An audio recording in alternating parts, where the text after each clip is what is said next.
Avant de commencer l'histoire, dites-nous d'où vous regardez en laissant un commentaire ci-dessous. Si vous appréciez cette vidéo, n'oubliez pas de liker et de vous abonner. Passez une merveilleuse journée. Profitez de l'histoire, tout le monde. Pour un homme réputé pour dominer les salles de réunion et surpasser les rivaux du Fortune 500, William Carver se sentait étrangement acculé par quelque chose d'aussi simple et ancien que le temps lui-même, les attentes familiales. L'horizon de Chicago, visible depuis son penthouse, s'étendait comme une mer scintillante de contrôle, d'ordre et de pouvoir. Mais à l'intérieur, où le silence régnait et où les ombres dansaient sur des meubles élégants, il ne ressentait rien de tout cela. Tout avait commencé par une seule phrase de sa mère ce matin-là. « Mon chéri, s'il te plaît, ne viens pas seul au mariage de ton frère », avait dit Margaret, d'une voix douce comme de la soie et 2 fois plus tranchante. C'est la devient la sainte. Lassant, comme si sa solitude était une tache sur l'héritage familial. Mais William savait ce qu'elle voulait vraiment dire. Il ne s'agissait pas d'apparence. Il s'agissait de contrôle. Elle voulait des héritiers. Une partenaire digne du nom des Carver. Et quelque part dans son grand dessein, elle nourrissait encore l'espoir d'une réunion avec Catherine Wentworth, l'héritière raffinée qui avait autrefois porté le bras de William comme un accessoire de créateur et laissé derrière elle une traînée de trahison si parfaitement exécutée qu'elle aurait pu remporter un prix. Catherine serait au mariage. Bien sûr qu'elle y serait, et Margaret observerait. Survivre au week-end ne suffisait pas. Il devait le gagner.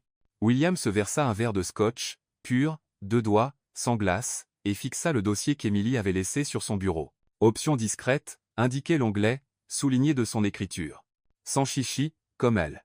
Il l'ouvrit. Des actrices professionnelles, toutes. Élégantes, formées, belles d'une manière qui passait bien en photo, mais jamais surprenante, des biographies remplies de petits rôles au cinéma, de contrats de mannequinat et d'apparitions occasionnelles dans des feuilletons télévisés. Rien ne semblait juste. Rien ne semblait ancré. Il s'adossa à son fauteuil, l'épuisement tirant sur les bords de son esprit. Carver. Innovation, lançait une nouvelle division logicielle. Le trimestre suivant. Les investisseurs tournaient autour. Son temps était une monnaie, et pourtant, il était là, à choisir une fausse fiancée comme on choisit un costume pour un gala. Un coup à la porte le tira de ses pensées. Émilie entra sans attendre de réponse. Elle faisait toujours ça. Une partie loyauté, une partie impatience. « Tu ne les as pas aimés ?» dit-elle en désignant le dossier. « J'ai besoin de quelqu'un de vrai », murmura-t-il. Pas d'une autre performance. Émilie haussa un sourcil. « Tu es littéralement en train d'engager quelqu'un pour jouer un rôle. Je veux dire, quelqu'un qui ne donne pas l'impression de jouer. Elle ne discuta pas. » Au lieu de cela, elle sortit un second dossier de son sac. Une simple chemise en papier craft. Sans étiquette. « Je ne l'avais pas incluse au départ », dit-elle en la posant sur le bureau. Elle n'est pas actrice. Loin de là. Il la regarda. Elle possède une librairie d'occasion à Wicker Park, poursuivit Emily. Elle s'appelle Olivia Hartley. Je l'ai rencontrée l'an dernier quand je cherchais une première édition pour mon père. Elle m'a aidé pendant 1 heure, puis m'a offert une réduction que je ne méritais pas.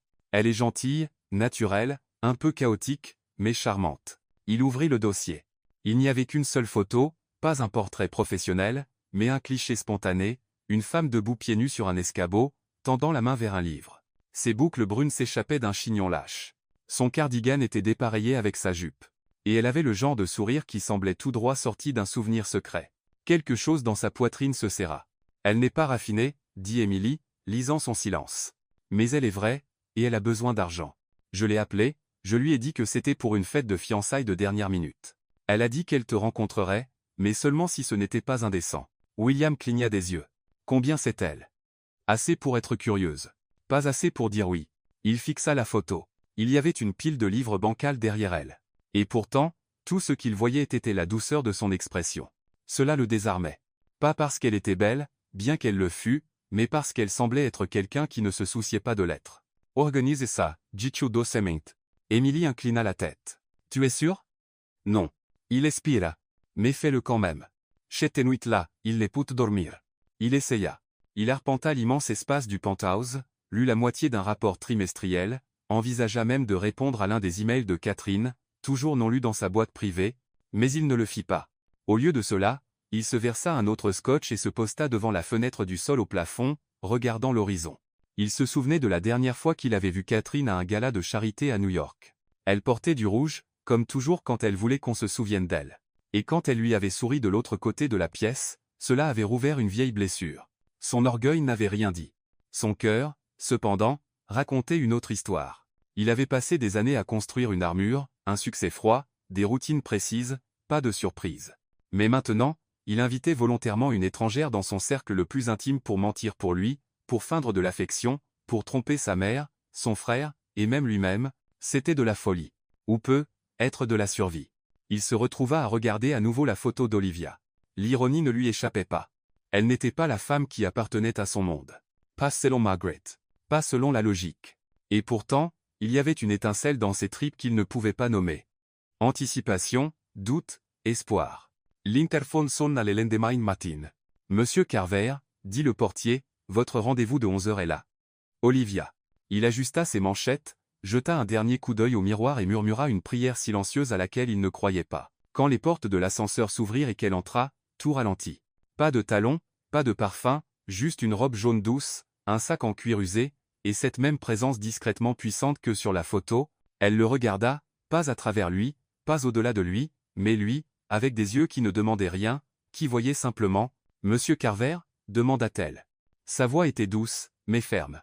Il hocha la tête, s'éclaircissant la gorge. « Merci d'être venu. » Elle sourit légèrement. « Votre assistante a dit que c'était urgent. »« Ça l'est, dit-il, mais c'est aussi étrange. »« Je le sais. » Elle inclina la tête. « Vous avez besoin de quelqu'un pour prétendre vous aimer pendant un week-end. » Ces mots frappèrent avec la force de la vérité. « Oui, admit-il. C'est absurde, mais ça compte pour vous ?» demanda-t-elle. Il hésita alors. « Pour ma famille, pour ce qu'on attend de moi. » Elle l'étudia un moment, non pas avec jugement, mais avec curiosité, et pour la première fois depuis des années, William Carver se sentit exposé. « Que devrais-je faire ?» demanda-t-elle enfin. « Juste assister à un mariage, sourire, me tenir la main, prétendre qu'on est ensemble depuis 6 mois. Je fournirai un scénario. Et qu'est-ce que j'y gagne ? 15 000 $. Sans question, sans attache. Un contrat, bien sûr, des termes clairs, sans implication. » Elle haussa un sourcil. « Émotionnel ou physique ? » « Les deux, dit-il rapidement. Olivia hocha lentement la tête. « Et si je dis non ?» Il sourit faiblement. « Alors je devrais appeler l'une des actrices. Et prétendre que cette idée n'était pas la première fois que je me suis senti légèrement humain depuis des mois. » Elle le regarda à nouveau, vraiment. Et dans cet instant, dans l'espace silencieux entre eux, quelque chose d'indicible flottait dans l'air, comme une question qu'aucun d'eux ne savait encore comment poser. Si William Carver s'attendait à quelqu'un de poli et de répété, Olivia Hartley était tout le contraire à tous égards. Elle entra dans le penthouse comme quelqu'un qui n'y avait jamais mis les pieds, parce qu'elle ne l'avait jamais fait. Son regard parcourut lentement les sols de marbre, les meubles minimalistes, les hauts plafonds qui murmuraient la richesse, mais ses pas ne vacillèrent pas. Elle ne tripota pas ses vêtements nerveusement. Au lieu de cela, elle inspira profondément et calmement, comme quelqu'un qui mémorisait l'air lui-même. « Belle vue, dit-elle doucement, se tournant vers les fenêtres. William l'observa de loin, notant la simplicité de son apparence. Des boucles brunes retenues par une pince en tissu, une blouse en lin rentrée dans un jeune taille haute, un sac en bandoulière qui avait clairement connu des jours meilleurs, mais qui portait un charme humble. Elle ne portait pas de parfum, juste une légère odeur de lavande, et quelque chose comme de l'encre et du vieux papier. C'était étrangement apaisant. « Vous n'êtes pas ce à quoi je m'attendais, » dit-il avant de pouvoir s'arrêter. Elle se retourna, un sourcil levé. « Et à quoi vous attendiez-vous » Il offrit un sourire crispé. « À quelqu'un d'un peu plus entraîné pour ça. Olivia n'est-il la passe. Je ne suis pas ici pour vous impressionner, monsieur Carver. Je suis ici parce que votre assistante a dit que vous aviez besoin d'aide, et j'ai besoin d'argent. » Les mots n'étaient pas froids. Ils étaient honnêtes, nets, prononcés comme un fait avec lequel elle avait fait la paix depuis longtemps. William désigna le canapé. « Asseyons-nous » Elle prit place avec une grâce surprenante, croisant une jambe sur l'autre et posant son sac doucement à côté d'elle. Il suivit, s'installant dans le fauteuil en face, tenant le dossier du contrat dans ses mains. « Je veux être franc, » commença-t-il. « Ce n'est pas un jeu pour moi. C'est un moyen d'arriver à une fin. J'ai besoin de quelqu'un pour jouer ma fiancée pendant le mariage de mon frère ce week-end. Rien de plus. Pas de malentendu. » Elle hocha la tête. « J'avais compris. » Il ouvrit le dossier, glissant le contrat vers elle. « 15 000 $ virés sur votre compte. Dimanche soir. Nous répéterons une histoire. Vous rencontrerez ma famille. Il y aura des questions, des photos, des regards sur nous en permanence. » Olivia feuilleta les pages, ses yeux parcourant rapidement. Elle avait une intelligence discrète, qui ne s'affichait pas, mais ne pouvait être cachée non plus. « Pas de baiser, dit-elle à voix haute, pointant la clause. « C'est exact. Pas de partage de chambre. Nous aurons des suites adjacentes, portes verrouillées, intimité respectée. » Elle leva les yeux. « Vous avez tout prévu. » William hésita. « J'ai déjà fait ce genre de planification. » Cela la fit réfléchir. Donc, je ne suis pas la première. Vous l'êtes. Dit-il rapidement. Mais j'ai planifié des affaires qui nécessitaient une performance similaire. Elle hocha légèrement la tête. Et votre ex-petite amie sera là. Sa mâchoire se crispa. Oui. C'est vraiment pour ça? Demanda Olivia, sa voix calme mais percutante. Vous voulez la rendre jalouse? Non. Ir en contra son regard. Je veux être libre d'elle et de tous ceux qui s'attendent à ce que je la ramène dans ma vie. Elle n'insista pas davantage. Au lieu de cela, elle s'adossa, croisant légèrement les bras sur sa poitrine. Je ne suis pas actrice, dit-elle. Je sais. Je n'ai pas l'habitude de mentir. Vous n'aurez pas à mentir, répondit-il. Juste à jouer. Être présente. Rire à quelques-unes de mes blagues. Faire semblant qu'on a une histoire, qu'on s'apprécie. Ses yeux pétillèrent légèrement. Vous racontez de bonnes blagues? William esquissa un sourire. Je peux être étonnamment charmant quand je suis acculé. Un sourire doux se dessina sur ses lèvres. C'était le premier vrai qu'elle offrait, et cela changea tout sur son visage. Elle était belle avant. Maintenant, elle était radieuse. Il s'éclaircit la gorge, jetant un œil au contrat. Voulez-vous plus de temps pour lire? Non. Elle le repoussa vers lui. J'ai le. Yavai Signer. Il cligna des yeux. Comme ça? Je suis à 3 semaines de retard sur mon loyer, dit-elle doucement. Mon propriétaire menace de vendre la propriété. Ma librairie, c'est l'héritage de ma grand-mère. Si je la perds, je perds une partie d'elle. La gorge de William se serra. Je n'ai pas honte de saisir cette opportunité, continua-t-elle. Mais je ne prétends pas non plus que c'est normal. Je jouerai le rôle. J'essaierai convaincante. Mais je ne deviendrai pas quelqu'un que je ne suis pas. Pas même pour vous. Il hocha lentement la tête. De code. Elle plongea la main dans son sac, en sortit un stylo et signa son nom en bas de la dernière page. Juste comme ça, ils étaient en affaires. Ils restèrent silencieux un moment, l'air entrechargé de quelque chose qu'aucun n'avait demandé, le respect, inattendu, tacite, mais bien réel. William se leva. Nous devrions répéter notre histoire, comment nous nous sommes rencontrés, ce qu'on aime chez l'autre, les souvenirs préférés, ce genre de choses. Olivia sourit à nouveau, mais cette fois avec une pointe de malice. Laissez-moi deviner. Vous lisiez de la poésie dans une librairie quand j'ai renversé une tasse de café sur vos chaussures. Il haussa un sourcil. En fait, je pensais que je vous avais sauvé d'une agression à Central Park. Elle rit, léger et chaleureux. Trop dramatique. Rest and Simples. Vous êtes entré dans ma librairie à la recherche d'une première édition rare.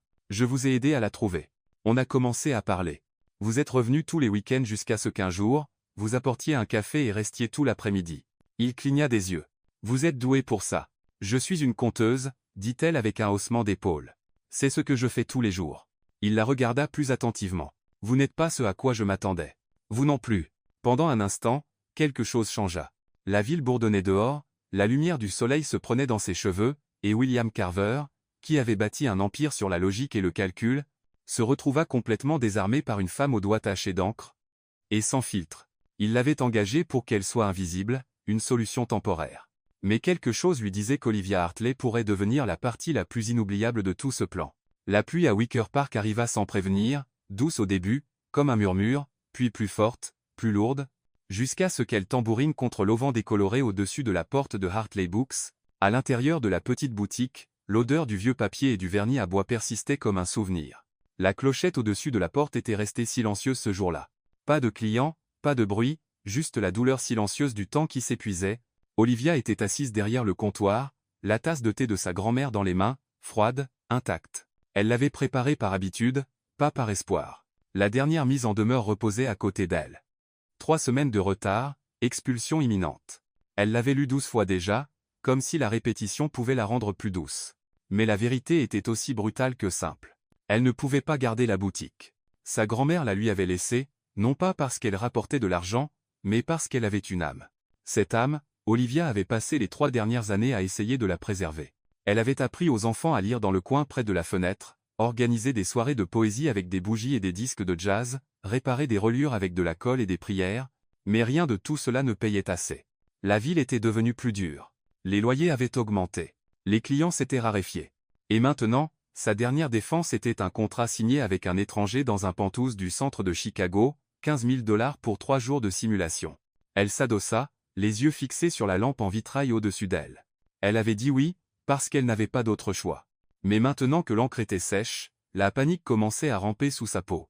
Elle avait toujours été indépendante, fière. Sa mère l'avait qualifiée d'entêtée, trop de cœur, pas assez de bon sens. Mais quel bon sens y avait-il à regarder tout ce que sa grand-mère avait construit s'effondrer à cause de l'orgueil? Olivia ferma les yeux. Elle entendait encore la conversation de ce matin résonner dans sa tête. « Tu n'as pas à faire ça », avait dit son amie Rachel, la regardant préparer un sac pour le week-end. « Si, Yedois. Tu pourrais demander à ton oncle ou prendre un autre prêt. J'ai demandé, et la banque a encore dit non. » Rachel croisa les bras. « Donc, tu vas jouer la fausse petite amie de quelqu'un pour de l'argent? C'est ton plan maintenant? » « Non, » répondit Olivia doucement. « Mon plan, c'est de sauver le seul endroit dans cette ville qui ait jamais ressemblé à un foyer. » Maintenant, alors que le tonnerre grondait au loin, Olivia regarda la boutique une dernière fois. Elle toucha les étagères, ses doigts glissant sur des dos de livres qu'elle connaissait par cœur. Austen, Garcia Marquez, Baldwin, Sand. Chaque livre portait une histoire, et chaque histoire semblait être un petit morceau d'elle. Elle glissa la mise en demeure dans le tiroir et se leva.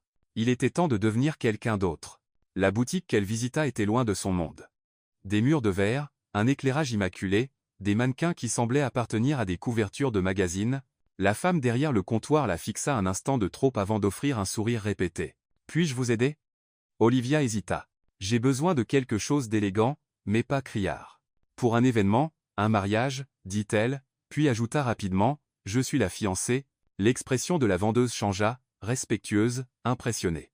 Olivia ne la corrigea pas. 1 heure plus tard, elle quitta la boutique avec une robe bleu marine ajustée, une paire de talons dans lesquels elle pouvait à peine marcher, et un nœud dans l'estomac qui ne voulait pas partir.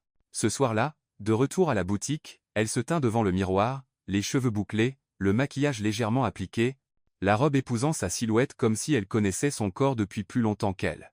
Elle ne se reconnaissait pas, et cela l'effrayait plus qu'elle ne l'avait prévu. Elle ne jouait pas un rôle. Elle portait un masque, et pire, elle ne savait pas si elle pourrait l'enlever une fois fini. Le lendemain matin, Émilie vint la chercher dans une voiture noire aux vitres teintées.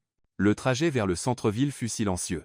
Émilie lui donna un dossier avec des détails, noms, dates, anecdotes qu'elle devrait mémoriser, le vin préféré de William, l'endroit où ils s'étaient rencontrés, les vacances imaginaires à Napa Valley. « Ça ira, » dit Émilie, jetant un coup d'œil. « Vous êtes plus convaincante que n'importe quelle actrice que nous ayons jamais engagée, parce que vous ne prétendez pas être parfaite. » Olivia ne répondit pas. Son estomac était trop noué par les nerfs. Lorsqu'elles arrivèrent à la Carver Tower, tout semblait plus grand, plus brillant, plus fragile. Un hall en marbre, des accents dorés, un ascenseur qui se déplaçait comme un murmure. Au dernier étage, les portes du penthouse s'ouvrirent, et il était là, William Carver. Il portait un costume gris anthracite, une chemise impeccable, sans cravate. Ses manches étaient retroussées juste assez pour le faire paraître détendu, mais la montre à son poignet lui rappelait le monde dont il venait, contrôlé, raffiné, intouchable. « Vous avez l'air », il hésita. « D'une autre personne » offrit-elle, haussant un sourcil. Il esquissa presque un sourire. « De quelqu'un qui va ruiner tous les plans que j'ai faits. C'est un compliment ? Demandez-moi encore dimanche. » Ils se dirigèrent vers le coin salon, l'horizon peignant les fenêtres derrière eux. Il lui versa du thé sans demander, « Jasmin. » Elle cligna des yeux, surprise. « Vous vous en êtes souvenu. Vous l'avez mentionné, » dit-il, en passant. Le moindre détail, et pourtant, cela toucha profondément. Ils commencèrent à répéter. Comment ils s'étaient rencontrés, ce qu'ils aimaient chez l'autre, leur première dispute sur si Gatsby le Magnifique était surestimé. William avait des notes, des dates, des chronologies. Olivia avait des histoires, des couleurs, des émotions. Elle l'interrompit plus d'une fois. Personne ne croit qu'un homme comme vous entre dans une librairie tous les samedis pour de la poésie. J'aime la poésie, protesta-t-il, alors citez-en une. Il cligna des yeux. Elle l'hérite. À la fin de la 2e heure, l'histoire semblait presque réelle. Vous préparez toujours autant ? Demanda-t-elle. Je ne crois pas à l'improvisation. Il se pencha. Alors peut-être que vous n'avez jamais vraiment vécu. Leurs regards se croisèrent, une pause juste assez longue pour remarquer le silence entre eux. Olivia recula la première. Je devrais rentrer, dit-elle. Je vais envoyer une voiture. 7 hours par. Elle se leva. Lui aussi. Leurs mains se frôlèrent brièvement lorsqu'il lui tendit le dossier. Aucun n'en parla, mais tous deux le ressentirent. Et alors qu'elle entrait dans l'ascenseur, les murs réfléchissants ne montraient pas seulement une femme habillée pour un mensonge, mais un cœur qui se préparait déjà à quelque chose qu'il n'avait pas accepté de ressentir. Le chauffeur de la famille Carver arriva à 7 heures précises. Comme promis, une berline noire attendait devant l'immeuble d'Olivia, son moteur ronronnant comme s'il avait de meilleurs endroits où aller. Olivia se tenait sur le trottoir dans un simple trench coat beige, valise à la main, regardant la ville se réveiller autour d'elle. Elle avait à peine dormi, mais ses yeux étaient vifs, sa posture ferme. Personne n'aurait deviné que son estomac se retournait.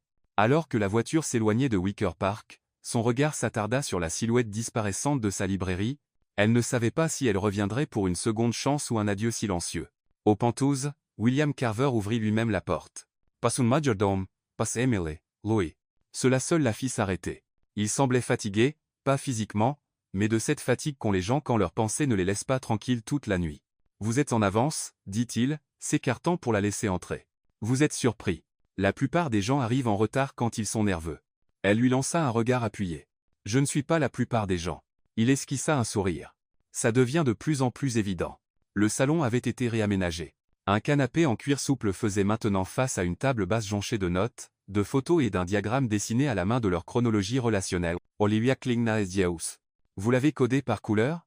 Je dirige une entreprise technologique valant des milliards. Je crois au système. Elle s'approcha, prit une photo, une qu'Emily avait prise la veille, de deux devant la Carver Tower. Cela semblait étonnamment naturel. Son bras autour de sa taille, sa main reposant légèrement sur son torse. Ils étaient tous les deux en train de rire. Elle n'avait pas réalisé qu'elle pouvait avoir l'air comme ça à côté de quelqu'un comme lui.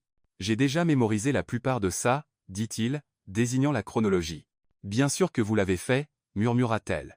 Nous devrions répéter. Le mariage est demain. J'ai besoin de savoir comment vous réagirez sous pression. Vous voulez dire devant votre mère, corrigea-t-elle. William rit brièvement. Entre autres. Ils s'assirent près, mais pas trop près. Il posait des questions. Elle répondait. Quand nous sommes-nous rencontrés pour la première fois? Le 12 avril? Vous êtes entré dans ma boutique à la recherche d'une édition rare de Feuilles d'herbe. Vous étiez charmant dans votre confusion et vous l'appeliez Feuille de sauterelle. Il haussa un sourcil. Ce n'était pas dans le dossier. Elle haussa les épaules. J'ai ajouté de la couleur. Il l'étudia, non pas avec irritation, mais avec curiosité. Vous improvisez déjà. C'est ce qu'on appelle rendre le mensonge crédible. Les vraies relations sont désordonnées. Elles ont des débuts maladroits et des blagues internes. Il marqua une pause. Quelle est notre chanson? Fly Me to the Moon. Vous l'avez fredonnée en parcourant les rayons. Je vous ai taquiné pour être cliché. Vous avez dit que vous ne fredonnez que quand vous êtes nerveux. Il la fixe. Je commence à soupçonner que vous êtes meilleur à ça que moi, murmura-t-il. Je ne prétends pas être amoureuse de vous, dit-elle simplement. Je prétends vous connaître. C'est différent. Mais à l'instant où les mots quittèrent sa bouche, l'air changea, plus épais, plus chargé. Ils répétèrent l'histoire encore et encore. À chaque fois, les lignes devenaient un peu plus floues. À un moment, il tendit la main pour lui prendre la main, pour démontrer un geste qu'ils étaient censés utiliser devant sa mère, son pouce effleurant ses jointures. C'était minime, à peine un contact, mais il persista. Le souffle d'Olivia se bloqua légèrement, juste assez pour espérer qu'il n'avait pas remarqué. Il l'avait fait. Et quand leurs regards se croisèrent, vraiment, quelque chose scintilla entre eux, pas une performance, pas une planification, quelque chose qu'aucun d'eux n'avait mis dans le contrat. William s'éclaircit la gorge et se leva brusquement. Nous devrions revoir l'histoire du vignoble. Elle hocha la tête, le cœur battant, incertaine de pourquoi sa gorge semblait serrée. Ils se déplacèrent vers l'îlot de cuisine où une bouteille de vin rouge attendait, dans le cadre d'un scénario de dîner de répétition.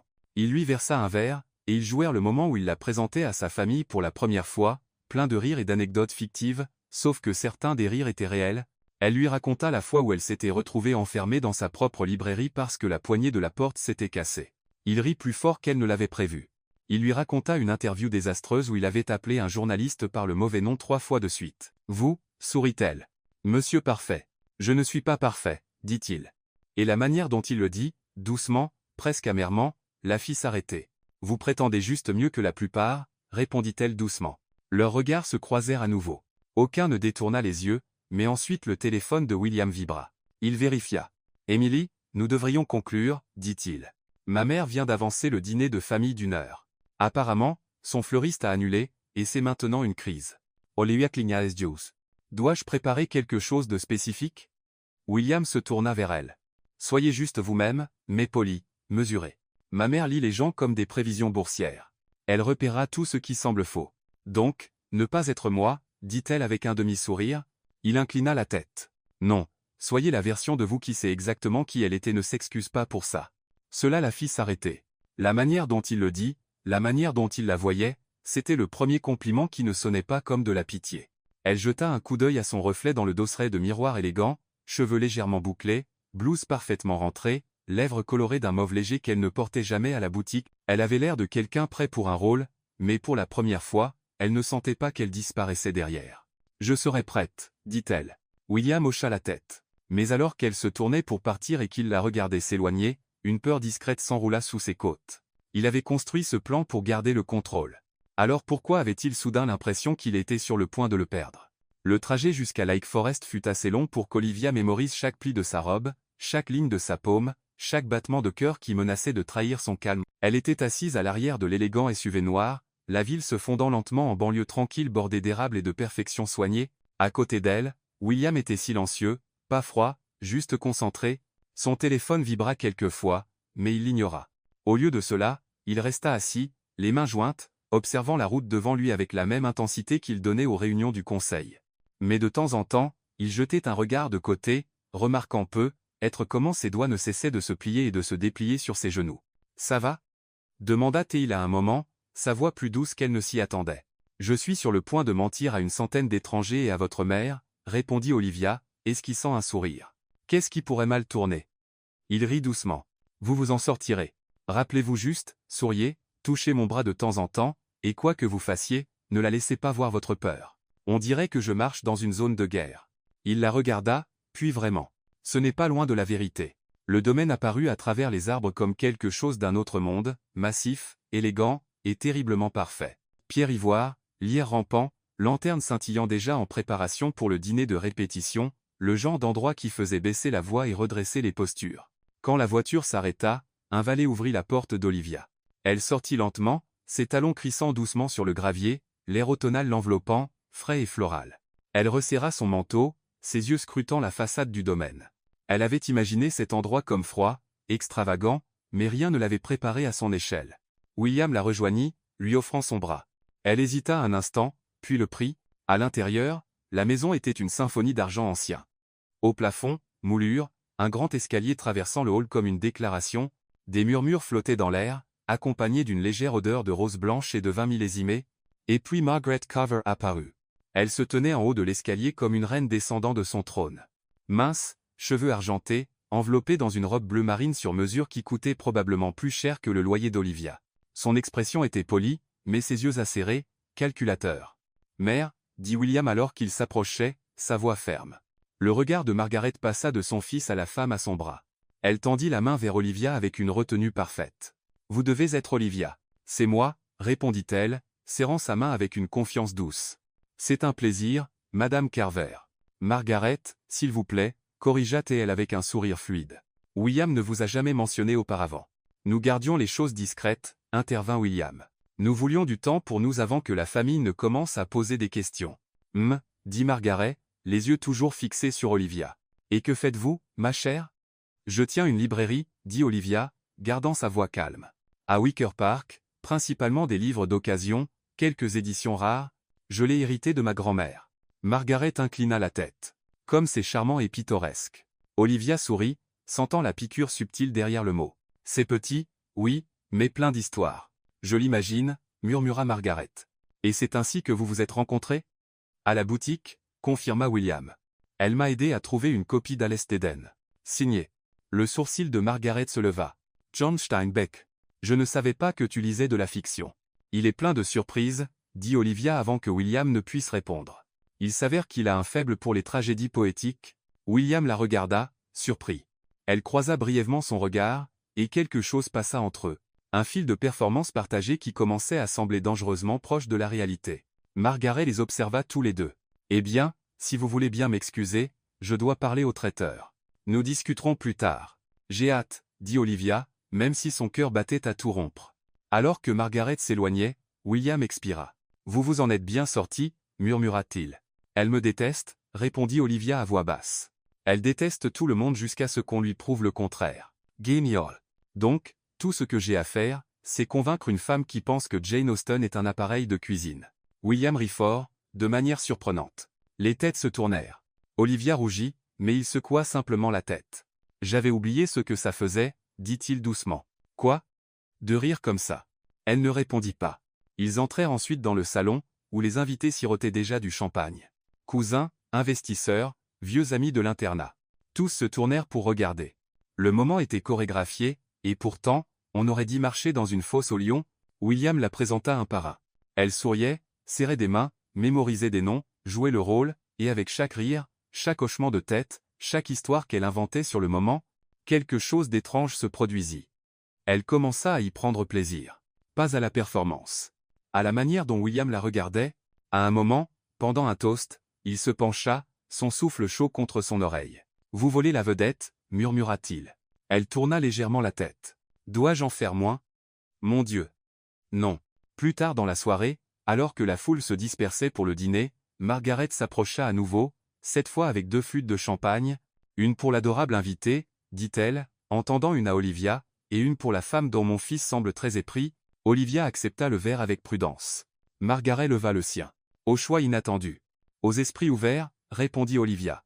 Leurs verres s'entrechoquèrent, et pour la première fois, le sourire de Margaret atteignit presque ses yeux.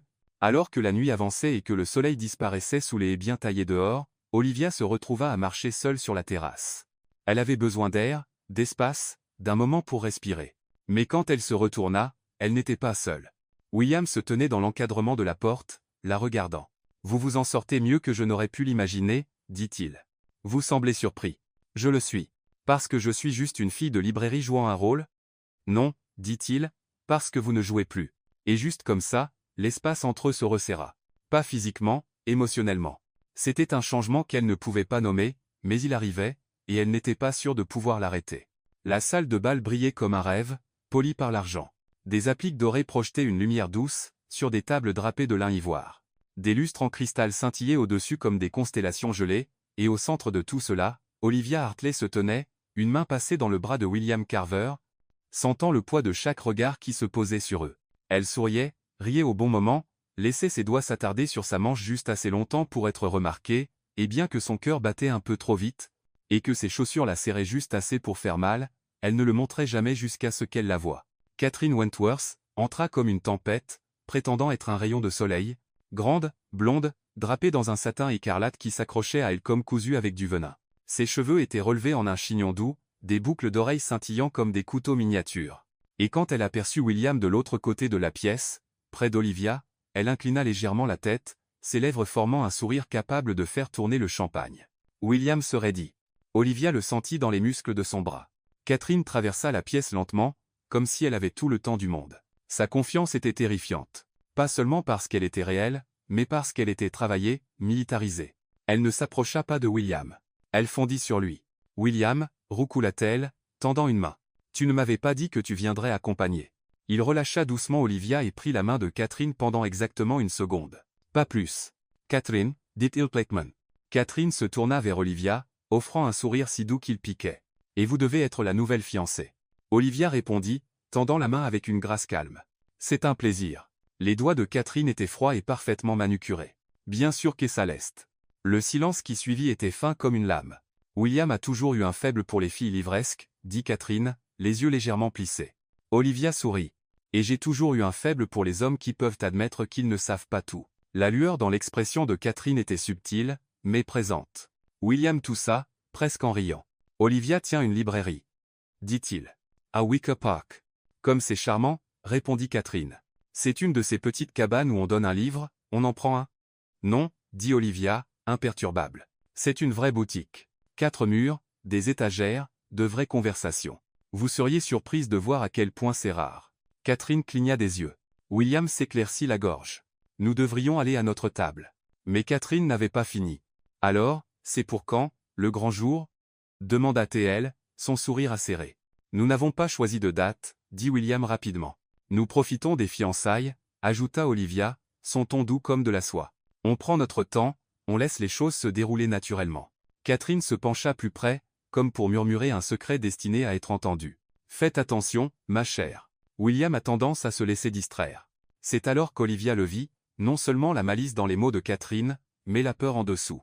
Elle n'essayait pas seulement d'intimider.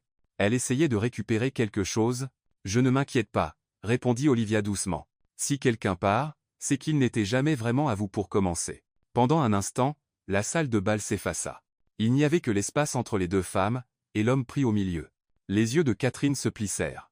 Puis elle se tourna, offrant à William un dernier regard qui promettait le chaos. « Je suis sûr que je vous reverrai tous les deux. » Elle s'éloigna comme si le sol lui appartenait. William expira. « Je suis désolé, » murmura-t-il. « Elle est intense, » dit Olivia. « C'est un mot. Tu es sorti avec elle. Il la regarda, impassible. Brièvement et sous la contrainte. Elle faillit rire. Je peux le voir. Ils trouvèrent leur table, assis parmi la famille élargie et des associés d'affaires. Olivia garda une posture droite, ses expressions mesurées, mais à l'intérieur, quelque chose changeait. La pièce n'était plus seulement une scène. C'était un échiquier, et Catherine venait de faire son premier mouvement. Plus tard dans la soirée, après 3 tournées de vin, d'innombrables présentations, et un toast particulièrement maladroit d'un oncle-ivre qui appela Olivia la maîtresse bibliothécaire de William, elle s'éclipsa aux toilettes. Elle se regarda dans le miroir, le maquillage toujours parfait, la robe toujours époustouflante, mais ses yeux étaient différents. Elle n'avait pas exactement peur de Catherine, mais elle sentait le début de quelque chose de dangereux, pas de l'extérieur, de l'intérieur. Parce que même si tout entre elle et William n'était qu'un arrangement, la manière dont il la regardait à travers la pièce, la manière dont ses doigts trouvaient le creux de son dos quand elle trébuchait légèrement pendant une danse, cela commençait à ressembler à quelque chose de plus, et cela l'effrayait plus que Catherine ne le pourrait jamais. Quand elle retourna dans la salle de bal, Catherine dansait avec l'un des cousins de William. Elle repéra Olivia, esquissa un sourire narquois, et se pencha pour murmurer quelque chose à l'oreille de l'homme. Il rit bruyamment. Olivia s'assit. William la rejoignit un instant plus tard, observant Catherine du coin de l'œil. Elle ne s'arrêtera pas, dit-il doucement. Je sais. On peut arrêter ça. Partir ce soir. Olivia le regarda. Vraiment? Elle le fixa, puis secoua la tête. Non, on finit ce qu'on a commencé. Parce qu'au fond d'elle, elle savait que ce n'était plus seulement une question de prétendre, c'était une question de survie et juste peu, de victoire. Le lendemain se déroula comme une parade de beauté soigneusement orchestrée, des arrangements floraux arrivaient par caisse, les invités déambulaient dans le domaine en costume sur mesure et robe de soie, et l'air vibrait de champagne et de rire soigneusement mesurés. Mais sous tout ce vernis, quelque chose de plus honnête commençait à éclore, et cela n'avait rien à voir avec le mariage. Après un brunch avec la famille élargie et une série fastidieuse de photos sur la pelouse, William et Olivia se retrouvèrent momentanément seuls sous un dais blanc près des jardins à l'arrière. C'était la première fois depuis leur arrivée que personne ne les observait. « Vous avez survécu à la matinée » dit William, lui offrant un demi-sourire. « Je mérite une médaille ou un gâteau. Peut être les deux. » Il rit, puis fit signe à un serveur qui passait avec un plateau. « Le gâteau, je peux gérer. » Elle tendit la main pour prendre une part de tarte au citron, puis s'arrêta. « Vous savez ce qui est drôle? » « Quoi? » Je m'attendais à détester tout ça. Les jeux, les regards, la comédie. Mais, elle baissa les yeux sur la tarte dans sa main, parfois, ça semble réel, comme si on ne faisait pas semblant. Il ne répondit pas tout de suite. Au lieu de cela, il s'adossa à la chaise en osier blanc, la regardant, le vent souleva une mèche de cheveux de son épaule. Elle ne la repoussa pas. « Je vois ce que vous voulez dire, » dit-il doucement. Ils restèrent silencieux un moment, le genre de silence qui ne semblait ni lourd ni gênant, mais sûr, facile. « Vous ne parlez pas beaucoup de votre passé, » dit-elle finalement. « Pas grand-chose à dire. »« Y'en doute. » Il la regarda alors. « Vous voulez la vérité, toujours. » Il hocha la tête, puis expira. « Mon père était brillant, mais émotionnellement absent. Ma mère, eh bien, vous l'avez rencontrée. Les attentes étaient le langage de l'amour chez nous. Le succès était une monnaie. L'émotion était inefficace. » Les yeux d'Olivia s'adoucirent. « Et Catherine ?» Il hésita. Elle était exactement ce que ma mère voulait. Belle, raffinée, stratégique. Mais elle ne m'a jamais vraiment vu. Juste le potentiel de ce que je pourrais être pour elle. Et moi? Demanda Olivia. Que pense votre mère de moi? Il esquissa un sourire. Une distraction, une menace, peut être une hallucination. Elle l'hérite. Eh bien, au moins, je suis mémorable. Plus tard dans l'après-midi, la musique commença. Un quatuor à cordes emplit la cour ouverte de mélodies délicates, invitant les couples à danser. La foule migra vers la terrasse en marbre où une piste de danse improvisée avait été installée sous des guirlandes lumineuses et des roses suspendues. William la regarda. « Vous dansez? »« Je survis, » dit-elle. Il lui tendit la main. Elle hésita juste assez longtemps pour sentir son cœur battre une fois, fort. Puis elle la prit. Il la guida au centre, sa main se posant sur sa taille, l'autre enlaçant la sienne. C'était étrange comme cela semblait naturel, comme son corps trouvait le rythme du sien sans y penser, le monde se réduisit à la musique, à la chaleur de sa paume, et au silence entre leurs mots. « Vous savez, » murmura-t-elle, « vous n'êtes pas aussi froid que vous prétendez l'être. » Il haussa un sourcil. « Vous pensez que je prétends? Je pense que vous vous cachez. » Il ne le nia pas. « Je ne suis pas habitué à être regardé comme vous me regardez, » ajouta-t-elle. « Comment je vous regarde? Comme si j'avais de l'importance. » William ne parla pas. Ses yeux glissèrent brièvement sur ses lèvres. La danse continua, lente, tacite, et puis vint un changement. Elle trébucha légèrement, son talon se prenant dans la pierre. Il la rattrapa, ses mains fermes à sa taille, l'attirant plus près qu'avant. Ils ne bougèrent pas, ne respirèrent pas. Sa main était sur son torse maintenant. Elle pouvait sentir son cœur battre, régulier, fort, comme le sien. Pendant un instant, tout s'immobilisa, pas de rire, pas de regard, juste la proximité, la possibilité. « Olive, combien ça t'est ?» Mais avant qu'ils ne puissent finir, une voix les interrompit. « eh bien, je vois que le spectacle se déroule à merveille. » Catherine. Elle se tenait près du bord de la piste de danse, bras croisés, regardant avec ce sourire parfait, empoisonné. L'expression de William se durcit, mais Olivia sourit. « Voulez-vous vous joindre à nous ?» demanda-t-elle, la voix calme. « Oh, je détesterais interrompre une chorégraphie si passionnée. » William intervint. « Nous sommes occupés, Catherine. Je vois ça. Son regard s'attarda. Juste, n'oubliez pas. Les mariages sont courts. Les réputations durent plus longtemps. » Elle se tourna et s'éloigna. Olivia recula légèrement. « Elle ne s'arrêtera pas, dit-elle. Elle est prévisible, répondit-il. Vous, en revanche, il ne finit pas, mais elle le vit dans ses yeux. Admiration, respect, et quelque chose d'autre qu'elle ne pouvait pas encore nommer. Ils quittèrent la piste de danse ensemble, et le monde reprit son tourbillon autour d'eux. Mais dans l'espace silencieux entre eux, quelque chose avait encore changé, et cette fois, ce n'était pas de la comédie. La soirée se déroula sous des guirlandes d'ampoules scintillantes, et le bourdonnement de rires coûteux. Le dîner de répétition avait transformé les jardins du domaine en quelque chose tout droit sorti d'un film romantique, table drapée de lin blanc, jazz doux flottant dans l'air, et serveurs se déplaçant, comme des fantômes avec des plateaux de champagne. Mais pour Olivia, la nuit semblait plus étroite que sa robe. Elle souriait quand on lui parlait, répondait aux questions avec grâce, complimentait même une tante sur un bijou qui semblait appartenir à un coffre de musée. Pourtant, quelque chose s'enroulait sous sa peau, une tension qu'elle ne pouvait nommer, jusqu'à ce que Catherine réapparaisse. C'était pendant le deuxième toast, alors que les invités s'installaient à leur place. Olivia et William se tenaient près de la table principale, discutant avec des cousins et des investisseurs, quand un verre de vin rouge lui fut offert par un serveur. Elle eut à peine le temps de le remercier qu'une épaule frôla la sienne, et le vin se renversa, un cramoisi profond s'épanouissant sur sa robe crème, des exclamations étouffées résonnèrent. Quelqu'un jura à voix basse. « Oh non !» dit Catherine, se penchant dramatiquement en avant. « Je suis tellement désolée. Je ne vous avais pas vu là. » Olivia cligna des yeux, figée. Le liquide s'infiltrait déjà dans le tissu, chaud et humiliant. « William s'avance immédiatement. »« Catherine, dit-il, la voix tranchante. « Trop tranchante. » Catherine feignit l'innocence. C'était un accident. « Vraiment. »« Non, ça ne l'était pas, » répondit William froidement, les yeux fixés sur les siens. « Et tu vaux mieux que ça. Du moins, avant. » Le silence qui suivit fut bref mais mordant. L'expression de Catherine se durcit pour la première fois. Elle se tourna et s'éloigna sans un mot de plus. Un serveur se précipita avec des serviettes, un autre apporta de l'eau gazeuse. Olivia restait immobile.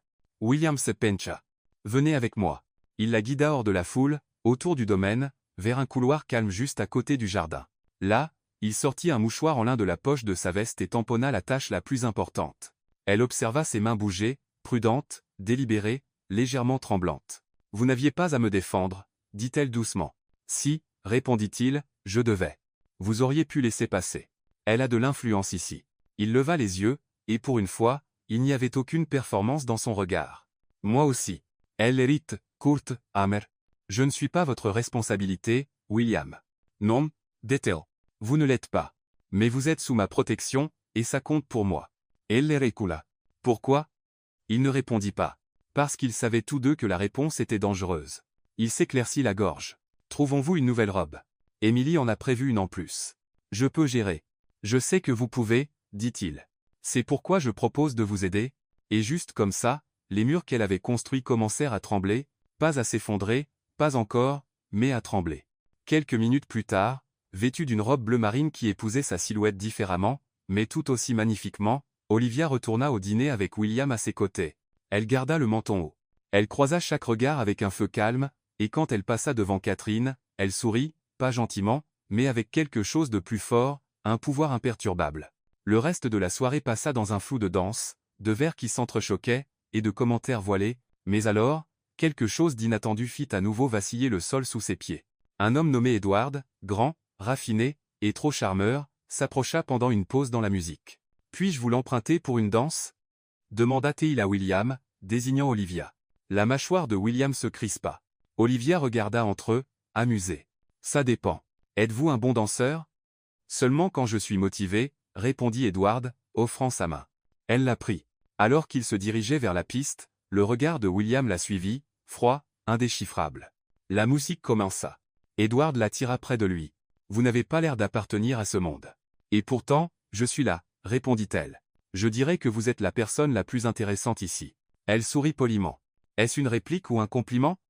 Ce qui me vaudra une autre danse. Elle ne répondit pas. Mais quand la chanson se termina et qu'elle se tourna pour s'éloigner, elle aperçut William appuyé contre un pilier, bras croisés, mâchoire crispée. La jalousie était une chose curieuse. Elle ne lui allait pas, et pourtant, elle le rendait plus humain que jamais. De retour à la table, il ne dit rien. Pas jusqu'à ce que tout le monde soit occupé et qu'il soit à nouveau seul. Vous n'aviez pas à dire oui à lui, murmura William. Il a demandé. J'ai été poli. Vous avez été plus que poli. Elle haussa un sourcil. Vous m'accusez de quelque chose? Non, dit-il. C'est juste. Je n'ai pas aimé ça. Olivia le fixa. Pourquoi? Le mot resta suspendu entre eux. Il détourna le regard. Ah oublies. Mais elle ne pouvait pas. Elle ne pouvait pas. Cette nuit-là, longtemps après que les invités se furent retirés dans leur suite, Olivia se tenait sur le balcon à l'extérieur de sa chambre. Le domaine était calme maintenant, seulement les grillons et des rires lointains dans le vent. Elle s'enveloppa de ses bras, regardant les étoiles. Ce n'était plus seulement un travail. Ça ne l'avait pas été depuis des jours. Mais ce qui l'effrayait le plus. Elle ne voulait pas que ça se termine. Pas à cause de l'argent, pas même à cause du cadre féerique. Parce qu'entre la première répétition et ce verre de vin renversé, elle avait commencé à se soucier. Et maintenant, elle n'était pas sûre de qui elle protégeait le plus. William ou elle-même. Il était minuit passé quand le manoir exhala enfin. Les dernières notes du quatuor s'étaient éteintes. Les derniers invités s'étaient éclipsés dans leur chambre, chaussures à la main et secrets sur la langue, et Olivia Hartley, incapable de dormir, descendit l'escalier principal pieds nus, avec seulement le silence et ses pensées pour lui tenir compagnie. La nuit était encore chaude, l'odeur des pivoines blanches persistant dans l'air. Elle portait une robe douce empruntée à la suite, ses cheveux défaits, cascadant autour de ses épaules. Elle ne cherchait rien, seulement de l'air, seulement de la paix. Mais le destin avait d'autres plans. Alors qu'elle s'approchait du couloir arrière menant à la cave à vin, une voix basse l'arrêta net. Catherine. Elle était au téléphone, ses mots tranchants comme du verre, perçant le silence. Non, je te le dis, elle n'est pas celle qu'elle prétend être, murmura Catherine. J'ai fouillé. Elle s'appelle Olivia Hartley. Elle tient une librairie en faillite dans un coin hipster de la ville. Elle ne vient pas d'un milieu aisé. Elle n'a rien à faire ici. Une pause, puis un rire. Non, ça devient encore mieux. Ce n'est même pas sa vraie fiancée. C'est un marché, un contrat. J'ai vu la signature moi-même. Merci à Dieu pour les mauvaises habitudes d'email d'Emily. 15 000 $ pour 3 jours de simulation. Olivia se fichait. Son souffle se bloqua, comme si l'air s'était transformé en ciment. Catherine continua. Oh, je vais la démasquer demain devant tout le monde, juste après le brunch, avant la cérémonie de mariage. William ne saura pas ce qui l'a frappé. Les sanguita le visage d'Olivia. Elle recula lentement, prudemment, jusqu'à ce que son talon frôle le bord d'un pilier. Cela fit le plus léger bruit. Suffisante. Catherine se tourna, mais le couloir était déjà vide. Olivia courut, pas loin, mais assez loin pour reprendre son souffle. Elle s'appuya contre le mur à l'extérieur de la bibliothèque, pressant une main sur sa poitrine. Son cœur battait sauvagement, comme s'il avait lui aussi été pris dans un mensonge. Catherine savait, et elle ne bluffait pas. Olivia resta là plusieurs minutes, essayant de calmer le tremblement dans ses membres. Ses pensées tournaient en boucle frénétique. Dire à William. Il lui en voudrait. Partir. Non, elle perdrait tout. Affronter Catherine. Non, elle avait déjà perdu l'avantage. Finalement, elle regagna sa suite. Le couloir était calme. Trop calmé. Le genre de calme qui semble retenir son souffle, attendant que les dégâts commencent. À l'intérieur, elle s'assit au bord du lit. Son reflet la fixait depuis le miroir en pied de l'autre côté de la pièce. Elle ne reconnaissait pas la femme qui la regardait, pas à cause de la robe ou du maquillage ou du luxe, mais à cause de la peur. Elle avait été courageuse jusqu'à maintenant, stable. Mais ce soir, tout menaçait de s'effondrer. Si Catherine la démasquait devant la famille de William, elle perdrait tout, l'argent, le plan, le dernier fil de dignité auquel elle essayait de s'accrocher, mais pire encore, elle le perdrait lui. Elle n'avait pas voulu s'attacher. Mais maintenant, l'idée qu'il la regarde avec déception, avec trahison, cela la transperçait plus profondément qu'elle ne voulait l'admettre. C'était la partie que Catherine ne comprenait pas. Ce n'était plus seulement une question de contrat. C'étaient les moments silencieux, la manière dont William lui souriait quand personne ne regardait, la manière dont il écoutait quand elle parlait de livres, de sa grand-mère, de la petite vie qu'elle avait essayé de construire à partir de rien. Ces choses ne pouvaient pas être simulées, et maintenant elles étaient en danger. Le lendemain matin, le ciel était argenté de brouillard. Le domaine bourdonnait doucement, le personnel transportait des plateaux, les fleuristes arrangeaient les dernières touches, les invités sortaient de leur suite. Olivia se tenait devant le miroir, appliquant un maquillage léger avec des mains qui refusaient de rester immobiles. Son visage semblait calme. Sa voix, lorsqu'elle répétait des réponses polies, semblait ferme, mais à l'intérieur, une guerre. Quand William vint la chercher pour le brunch, il semblait reposé, calme. Un léger sourire tirait sur sa bouche quand il la vit. « Vous êtes magnifique, dit-il. » Elle ouvrit la bouche pour répondre, mais les mots restèrent coincés. Il s'approcha, sa voix basse. « Tout va bien ?» Elle força les coins de sa bouche en un doux sourire. Juste des nerfs. Il étudia son visage, comme s'il essayait de lire quelque chose entre les lignes. « N'ayez pas peur, murmura-t-il. Vous avez été parfaite. » Ce mot. Parfaite. Il racla contre ses côtes. Elle détourna le regard alors qu'ils marchaient ensemble dans le jardin où se tenait le brunch. Olivia scruta la foule. Margaret était près de la fontaine, dirigeant un serveur avec une précision militaire. Catherine n'était pas encore arrivée. Chaque pas semblait un compte à rebours. William fut accueilli avec admiration et chaleur. Il se déplaçait dans la foule comme quelqu'un habitué à être adoré, mais il ne lâcha jamais sa main. Elle se demanda s'il pouvait sentir son tremblement à travers. Les discours commencèrent, de courts toasts de gratitude, des rires. Olivia sentait son cœur battre plus fort à chaque minute, et puis Catherine apparut, drapée de blanc, une gifle intentionnelle au visage. La prise d'Olivia sur la main de William se resserra instinctivement. Catherine lui lança un sourire depuis l'autre côté de la pelouse. Pas doux, victorieux. William se pencha et murmura quelque chose de drôle. Olivia sourit par instinct, mais son esprit était ailleurs. Elle avait 12 heures devant elle. 12 heures pour jouer le rôle. 12 heures avant que la bombe n'explose. Et pour la première fois, Olivia Hartley, qui avait toujours cru aux histoires, à l'espoir, à tourner les pages, était terrifiée par la fin. Le brunch de mariage s'était déroulé sous un soleil timide. Mais alors que les derniers discours s'achevaient et que les invités s'installaient avec leurs mimosas et leurs commérages, quelque chose dans l'air changea. Olivia le sentit dans sa colonne vertébrale, comme une tempête qui approchait et qu'elle seule pouvait percevoir. Catherine était assise à 2 tables de là, souriant trop, parlant trop peu. Son silence, sa retenue, était inhabituel, et cela le rendait mortel. William, inconscient, riait doucement à côté d'Olivia, sa main reposant sur le bas de son dos d'une manière décontractée et protectrice qui était devenue plus familière à chaque heure qui passait. Elle avait presque oublié la menace. Presque. Jusqu'à ce que le tintement commence.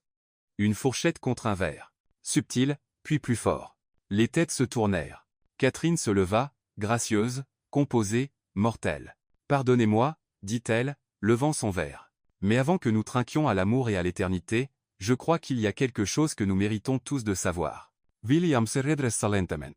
Olivia sentit son estomac se retourner. J'ai toujours cru que l'honnêteté était le meilleur cadeau qu'on puisse offrir à quelqu'un avant un mariage, continua Catherine. Surtout quand toute la relation a été, eh bien, fictive. Des murmures, des mouvements dans les chaises. Margaret cligna des yeux. La mâchoire de William se crispa. Catherine, arrête. Mais elle l'ignora.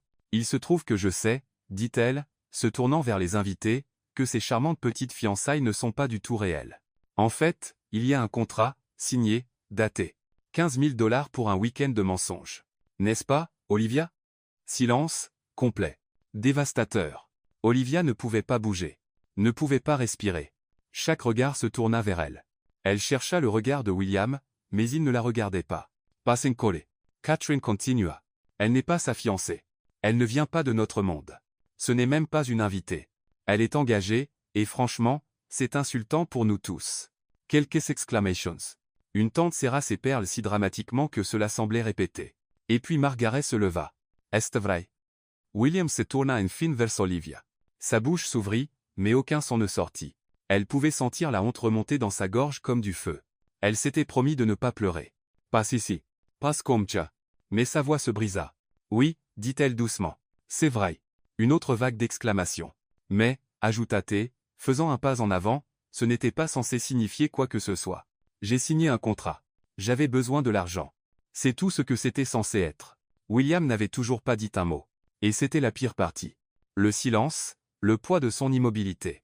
Elle leva les yeux vers lui. « Je suis désolée, murmura-t-elle. J'aurais dû vous le dire. » Catherine se tourna vers William, triomphante. « Voilà, maintenant tout le monde sait. Et toi, William, Tu peux aussi arrêter de prétendre. Arrêtons de nous embarrasser. Un autre instant de silence. Puis William bougea, lentement, délibérément. Il marcha vers Olivia, et lui prit la main. Elle cligna des yeux. « Qu'est-ce que vous » Mais il ne la regardait pas. Il se tourna vers la folle. « Elle a raison, dit-il clairement. Il y avait un contrat. Ça a commencé comme un mensonge. » Les murmures s'intensifièrent. Margaret s'assit lentement, sans voix pour une fois. Mais ce que personne n'attendait, continua William, sa voix inébranlable. C'est qu'entre la comédie et la performance, quelque chose de réel s'est produit.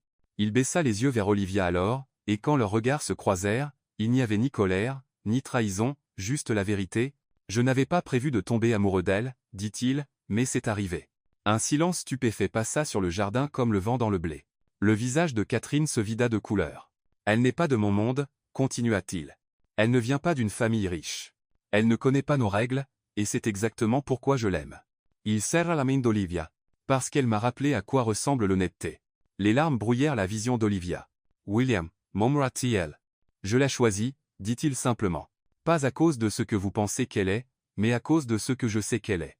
Et puis il l'embrassa devant tout le monde. Pas précipité, pas ostentatoire, réel. Le genre de baiser qui faisait taire les salles, le genre de baiser qui faisait croire au début. Quand ils se séparèrent, elle murmura « Pourquoi ?» Sa réponse fut douce. « Parce que vous avez dit la vérité quand vous aviez tout à perdre. » Personne n'applaudit. Personne n'osa. Le seul son était le vent à travers les haies. Catherine resta figée, lèvres entr'ouvertes de choc. Et Margaret, elle se tourna simplement et s'éloigna. La foule commença à se disperser après cela, lentement, maladroitement, poliment. Quelques regards curieux s'attardèrent. Quelques murmures suivirent. Mais le moment était passé. William et Olivia se tenaient seuls sous le dais de roses blanches. « J'ai ruiné votre brunch, » murmura-t-elle, essayant de sourire à travers ses larmes. Il rit doucement. « Vous l'avez sauvé. » Elle secoua la tête. « Je ne sais pas ce qui se passe ensuite. Moi non plus. » dit-il. Et pour une fois, l'incertitude ne semblait pas une menace. Cela semblait être la liberté. Mais au fond, ils savaient tous deux que ce qui viendrait ensuite, ils devraient le décider seuls et séparément, parce que même l'amour né d'un mensonge a besoin de temps pour devenir réel. La ville semblait différente quand elle y revint. Plus froide, plus silencieuse, comme si le monde avait légèrement changé pendant qu'elle prétendait appartenir à un autre.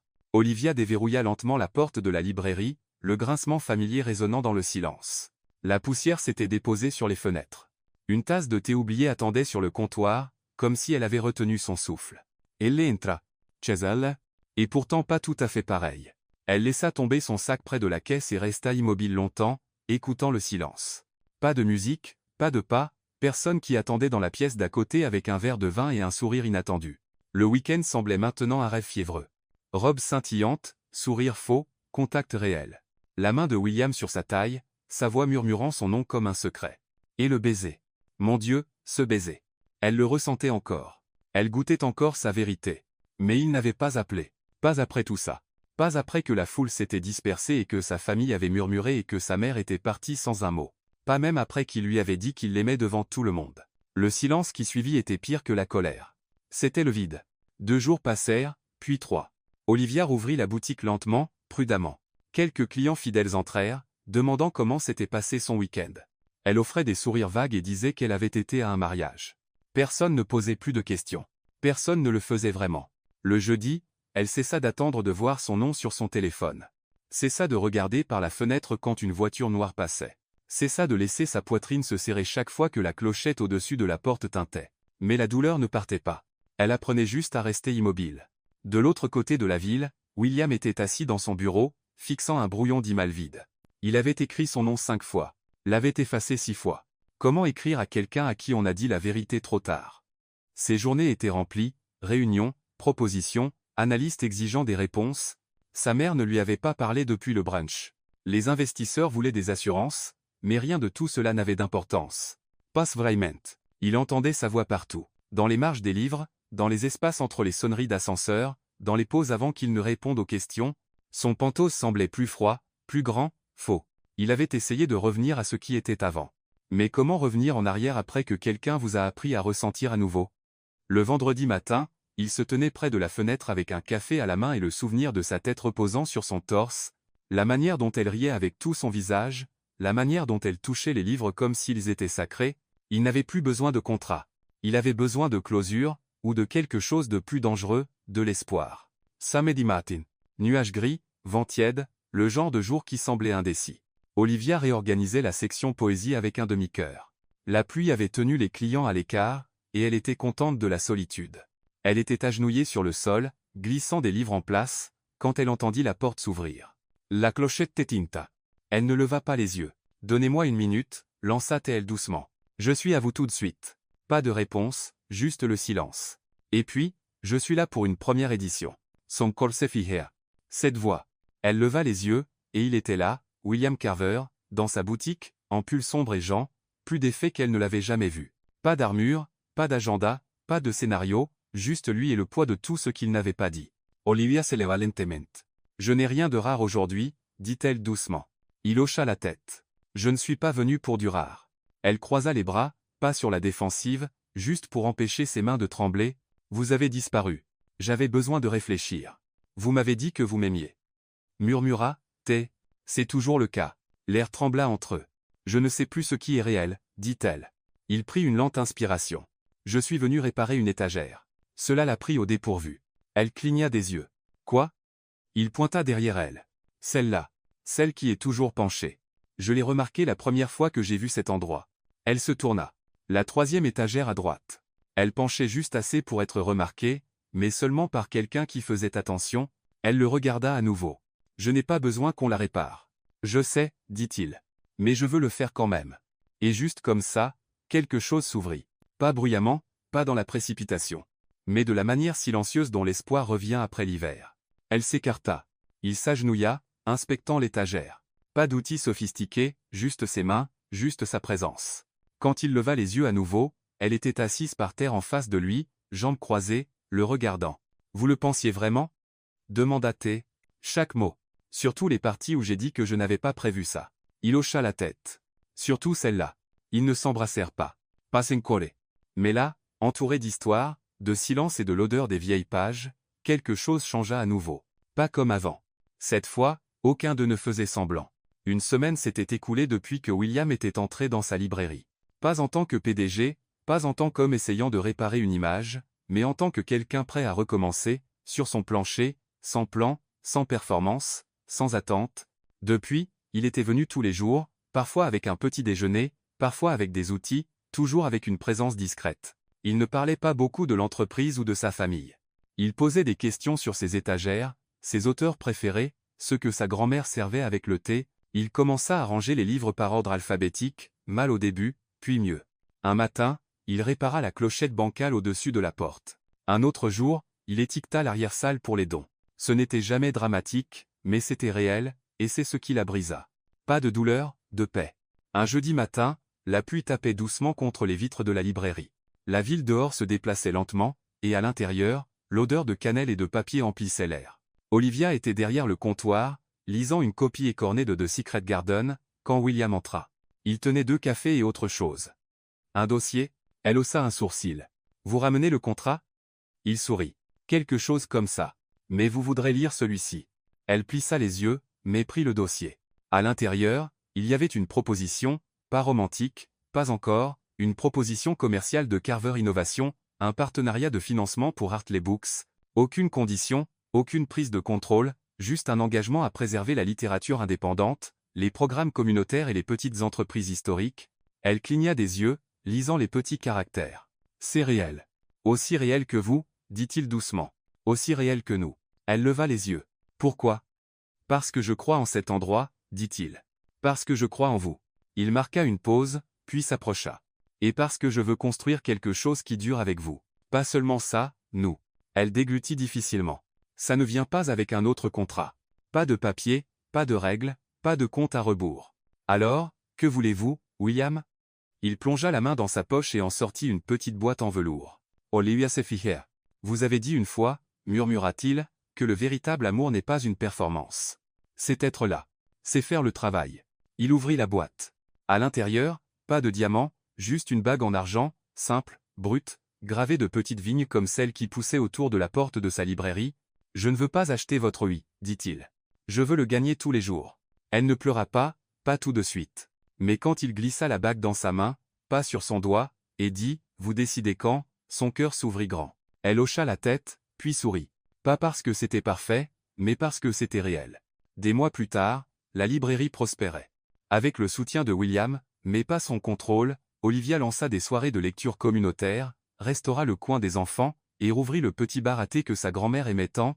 William venait presque tous les jours, parfois pour aider, parfois juste pour s'asseoir dans un coin avec un livre et la regarder. Un après-midi, une petite fille entra avec sa mère et demanda si c'était l'endroit où la dame des fées lisait des histoires. Olivia sourit. Oui, tsast etse. William l'observa depuis la section fiction, et quand leurs regards se croisèrent, ils surent tous deux qu'ils avaient réécrit l'histoire. Plus liés par des rôles, des peurs ou des contrats, juste deux personnes qui s'étaient rencontrées de la manière la plus improbable et avaient trouvé tout ce qu'ils ne cherchaient pas ensemble. Elle n'avait pas gagné en suivant le scénario. Elle avait gagné quand elle avait abandonné le scénario et choisi de ressentir. Elle avait gagné quand elle avait ouvert la porte de la librairie et trouvé, parmi les étagères et les silences, un amour qui ne demandait pas d'applaudissements, seulement une présence, parce que parfois, ce qui commence comme un mensonge finit par être la plus belle vérité.